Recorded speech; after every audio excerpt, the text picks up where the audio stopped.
জুলাইয়ের আন্দোলনের যে টাকাটা নিছে সে এই টাকাটা এইভাবে ব্যবহার করাটা আসলে আমার কাছে সঠিক মনে হচ্ছে না। তার মা আছে, এটা সে না করলেও পারতো। তো সেটা হচ্ছে তার ছেলের টাকা দিয়ে কাবিনেট বিয়ে করছে।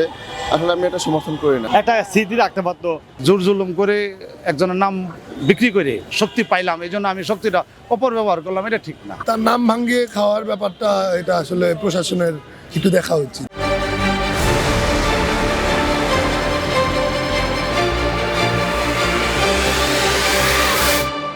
ওনার ছেলে শহীদ হয়েছেন, যে কোনো কারণে দেশের জন্য হোক বা ব্যক্তিগতভাবে হোক মারা গিয়েছেন, কিন্তু উনি একটা অনুদান পেয়েছেন। এই টাকাটা দিয়ে উনি একটা স্মৃতি রাখতে পারতো।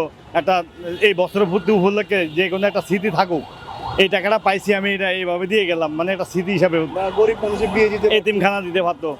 কিন্তু উনি পুরো টাকা এইভাবে করছে, এটা আসলে খুব খারাপ, লজ্জাজনক কাজ। সে যে অনুদান পাইছে সে ব্যাপারে তার ছেলে যেহেতু নাই, তার বাবা যে কোনোভাবেই তার ওই টাকাটা ইউজ করতে পারে, এতে আমি দোষের কিছু মনে করি না। যদি অভিযোগ উঠে থাকে আমি বলবো যে এটা সততা যাচাই বাছাই করে তার উপযুক্ত অ্যাকশন নেওয়া উচিত। না, এটা তো আসলে ঠিক না। এটা সামাজিকভাবেও ঠিক না বা এইভাবেও ঠিক না। কারণ হচ্ছে যেহেতু সেটা হচ্ছে তার ছেলের টাকা দিয়ে কাবিনেট বিয়ে করছে, আসলে আমি এটা সমর্থন করি না। আমার দিক থেকে করতে থাকে তাহলে আমাদের সমাজে আরও খারাপ দিকটা প্রভাবিত করবে, যেটা আমাদের সমাজের জন্য আরও খারাপ সাইড। জুলাইয়ের আন্দোলনের যে টাকাটা নিছে সেটা হচ্ছে তার অন্যান্য যে কাজগুলো আছে আনুষঙ্গিক, যেমন ধরতে পারেন যে তার জীবিকার জন্য যে আরও ব্যবসা বাণিজ্য বা ওই ধরনের কোনো কিছু করা, সেটা করতে পারতো। সে এই টাকাটা এইভাবে ব্যবহার করাটা আসলে আমার কাছে সঠিক মনে হচ্ছে না। প্রত্যেকটা মানুষেরই তো আসলে ব্যক্তিগত দিক থেকে অনেকভাবেই করতে পারে। এখান থেকে তার কাছে মনে হয়েছে যে না, বিয়েতে খরচ করাটা আসলে যুক্তিগত, মানে তার দিক থেকে এটা। আমাদের দিক থেকে আসলে এটা মনে হয় না। এটা তো অনুদানের টাকা, তার পার্সোনাল একটা ফান্ড, এটা সো সে সেটা যেভাবে ইচ্ছা সেভাবে খরচ করতে পারে। তো এটা দিয়ে বিয়ে করছে, it is good for him, এটা ইটস ওকে। আমার মতে এটা ঠিক আছে। যে টাকা পাইছে এটা অনুদানের টাকা, এটার উপর তার কারো কোনো অধিকার নাই যে অন্য কারোর জন্য কিছু করতে হবে। কিন্তু এটা সে অন্যভাবে ইউজ করতে পারতো, কিন্তু সেটা তার পার্সোনাল নিডের জন্য ইউজ করছে, এটা তার পার্সোনাল ব্যাপার।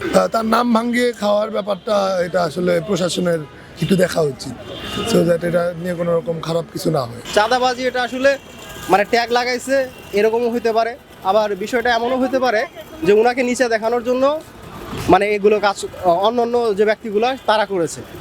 এখন এটা আসলে ওই এলাকার লোকজনই ভালো বলতে পারবে যে আসলে অ্যাকচুয়ালি এই কাজটা সঠিকভাবে করছে নাকি ওনাকে ফাঁসানোর জন্য এগুলো করা হয়েছে। এগুলো যেহেতু যদি করে থাকে, আমার মনে হয় স্থানীয় যে প্রশাসন আছে তাদেরকে জানানো উচিত এবং এই বিষয়ে দ্রুত কোনো পদক্ষেপ নেওয়া উচিত। ছেলে মরে গেছে যদিও টাকাটার মালিক উনি, কিন্তু তারপরেও মনে করেন দেখা গেছে যেহেতু তার মা আছে, এটা সে না করলেও পারতো।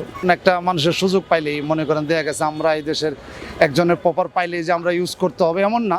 এটা মানবিক দৃষ্টিতে আর কি, যে জোর জুলুম করে একজনের নাম বিক্রি করে ধরেন আমি আপনার শক্তি পাইলাম, এই জন্য আমি শক্তিটা অপব্যবহার করলাম, এটা ঠিক না। আইন অনুযায়ী এই দেশের প্রেক্ষাপটে যা আসে সেই আমি মনে করি তাই পাওয়া উচিত।